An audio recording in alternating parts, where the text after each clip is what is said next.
मकै छ हजुर मकै छ कसरी बोका हो 30 रुपियाँ 30 रुपियाँ 30 रुपियाँ आफ्नो कि अर्काको यो हामीले खरिद गरेर ल्याएको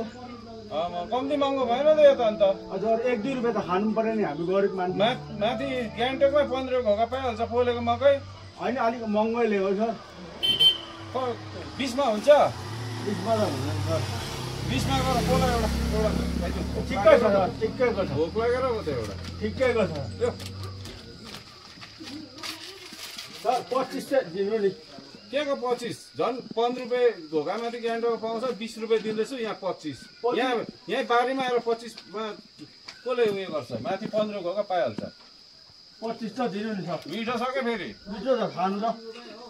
त्यो त हो मिठो रहेछ सर मकै त मिठो रहेछ राम्रो नि सर यो सुटकन हो सर तर महँगो भयो होइन महँगो त होइन हो सर अन्त हामीले किनेर ल्याएको नि खरिद गरेको किनेर ल्याएको तपाईँहरूले गरिदिन्छ र खाइदिन्छ र हाम्रो छ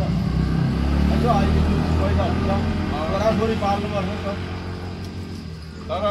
माथिभन्दा अलिक महँगो भयो यो हुन्छ माथि 10 रुपियाँ 15 घोगा पाइहाल्छ पोलेको हजुर सर यसो अलिक हामीलाई पनि त अब गरिब मान्छे ल यो म को भन्ने चिन्छस् मलाई चिन्छस् म चिन्दिनँ सर चिन्दैन चिन्दैन यो टेस्ट गरेको मकै बुझिस् अनि दिनुपर्ने पैसा हामी टेस्ट गरेर पैसा